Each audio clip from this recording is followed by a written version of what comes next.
이렇게 많은 표적을 그들 앞에서 행하셨으나 그를 믿지 아니하니 이는 선지자 이사야의 말씀을 이루려 하심이라. 이르되 주여 우리에게서 들은 바를 누가 믿었으며 주의 팔이 누구에게 나타났나이까 하였더라. 그들이 능히 믿지 못한 것은 이 때문이니 곧 이사야가 다시 일렀으되 그들의 눈을 멀게 하시고 그들의 마음을 완고하게 하셨으니 이는 그들로 하여금 눈으로 보고 마음으로 깨닫고 돌이켜 내게 고침을 받지 못하게 하려 함이라 하였음이더라. 이사야가 이렇게 말한 것은 주의 영광을 보고 주를 가리켜 말한 것이라. 그러나 관리 중에도 그를 믿는 자가 많되 바리새인들 때문에 드러나게 말하지 못하니 이는 출교를 당할까 두려워함이라. 그들은 사람의 영광을 하나님의 영광보다 더 사랑하였더라.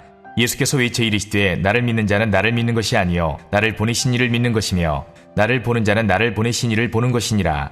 나는 빛으로 세상에 왔나니 물은 나를 믿는 자로 어둠에 거하지 않게 하려 함이로라. 사람이 내 말을 듣고 지키지 아니할지라도 내가 그를 심판하지 아니하노라. 내가 온 것은 세상을 심판하려 함이 아니요 세상을 구원하려 함이로라. 나를 저버리고 내 말을 받지 아니하는 자를 심판할 리가 있으니 곧 내가 한 그 말이 마지막 날에 그를 심판하리라. 내가 내 자의로 말한 것이 아니요 나를 보내신 아버지께서 내가 말할 것과 이를 것을 친히 명령하여 주셨으니 나는 그의 명령이 영생인 줄 아노라. 그러므로 내가 이르는 것은 내 아버지께서 내게 말씀하신 그대로니라 하시니라.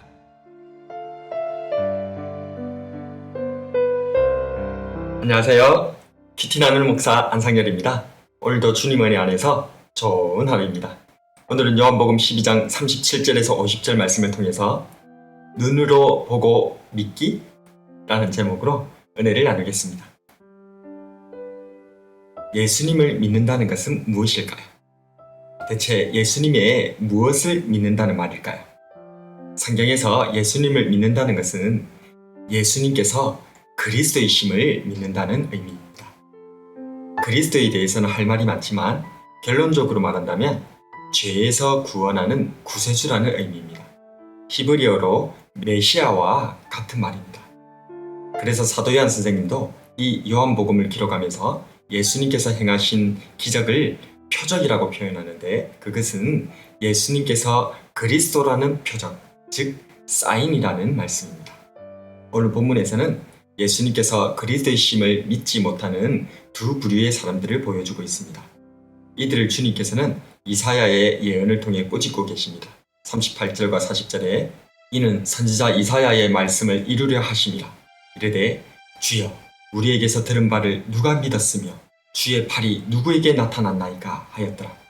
그들이 능히 믿지 못한 것은 이 때문이니 곧 이사야가 다시 일렀으되 그들의 눈을 멀게 하시고 그들의 마음을 완고하게 하셨으니 이는 그들로 하여금 눈으로 보고 마음으로 깨닫고 돌이켜 내게 고침을 받지 못하게 하려 함이라 하였습니다. 주님께서 눈이 멀었다고 또한 마음이 완고하다고 말씀하시는 믿지 못하는 사람들. 오늘 본문에서는 표적을 보고도 믿지 않는 사람들과 두려움 때문에 믿지 않는 사람들의 두 그룹이 나오고 있습니다. 그 중에서 저는 표적을 보고도 믿지 않는 사람들을 묵상해 보았습니다. 37절에 이렇게 많은 표적을 저희 앞에서 행하였으나 그를 믿지 아니하니. 저는 고등학생 시절 광야의 이스라엘 백성들을 이해하지 못했었습니다. 낮에는 구름 기둥, 밤에는 불 기둥으로 인도하시고 매일 만나로 먹이시고 메추라기도 먹여주시고 여러 기적들을 수도 없이 보면서도 어떻게 하나님을 못 믿을 수가 있을까? 그러던 어느 날 믿지 않는 가족 등살에 떠밀려서 돌아가신 어머니를 구슬하는 데에 참여하게 되었습니다. 저는 그 자리에서 기도를 하고 있었고요. 그런데 무당이 칼춤을 추다가 던진 칼이 기도하던 제 왼손등을 쳤습니다. 다음날 매일 점심시간에 혼자 묵상의 시간을 보내다가 무당이 던진 칼에 맞아 벌어진 그 상처를 보면서 약간의 회의감이 들기 시작했습니다. 그래서 기도를 드렸습니다. 주님, 하나님께서 살아계시다면 제 손에 이 상처가 아물게 해주시옵소서. 눈을 떴을 때 놀랍게도 상처가 아물어 있었습니다. 하지만 저는 여전히 믿지 못했습니다. 그래서 다시 기도를 드렸습니다.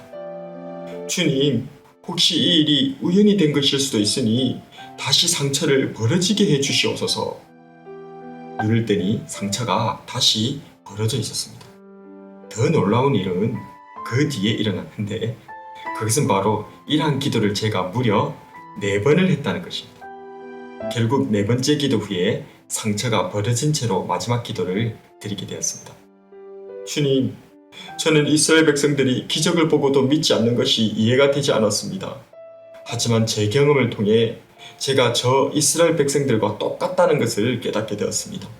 이제는 기적을 통해 주님을 믿기보다 오직 말씀을 통해 주님을 믿는 사람이 되겠습니다. 저에게는 아직도 그 상처가 있습니다.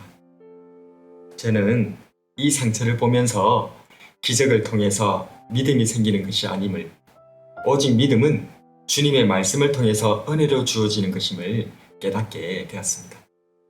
오랜만에 희미해진 옛적 상처를 살펴보면서 주님 앞에 받은 교훈을 다시 떠올리게 됩니다.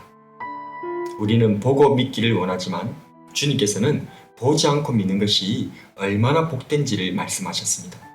요한복음 20장 29절에 예수께서 이르시되 너는 나를 본 거로 믿느냐? 보지 못하고 믿는 자들은 복되도다 하시니라. 저는 주님의 이 말씀이 보지 못하고 믿는 자들이 더 힘들게 믿는 사람들이기 때문에 주님께서 더 큰 복을 주신다고 이해했습니다. 그러나 이 말씀은 기록된 그대로 보지 못하고 믿는 자들이 실제로 복된 사람임을 말씀하신 것입니다.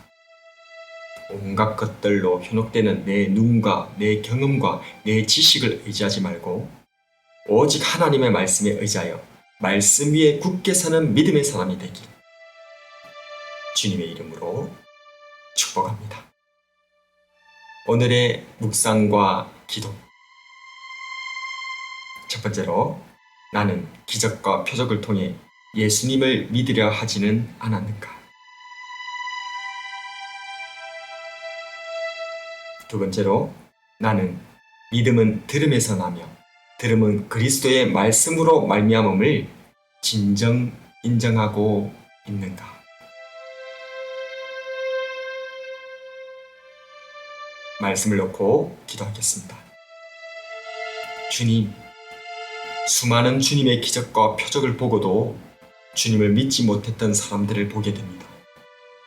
나는 그 기적 중 단 하나만이라도 실제로 보고 체험한다면 원이 없겠다라고 생각하기도 하지만 사실 기적은 내 삶 속에서 매일 순간마다 일어나고 있었으며 죄로 말미암아 지옥이 당연한 제가 이 기적의 가장 큰 수혜자임을 깨닫지 못하고 감사치 못했음을 돌아보게 됩니다. 주님, 용서하여 주시옵소서. 내 삶 속에 주님의 기적의 흔적, 구원의 흔적들을 돌아보면서 내 관점, 내 체험, 내 지식과 같은 나 중심의 믿음이 아닌 오직 말씀 중심의 믿음으로 주님 앞에 굳게 서길 소원합니다. 주님, 이끄시고 인도하여 주시옵소서. 말씀 위에서 믿음을 굳게 세워 주시는 예수님 이름으로 기도드립니다.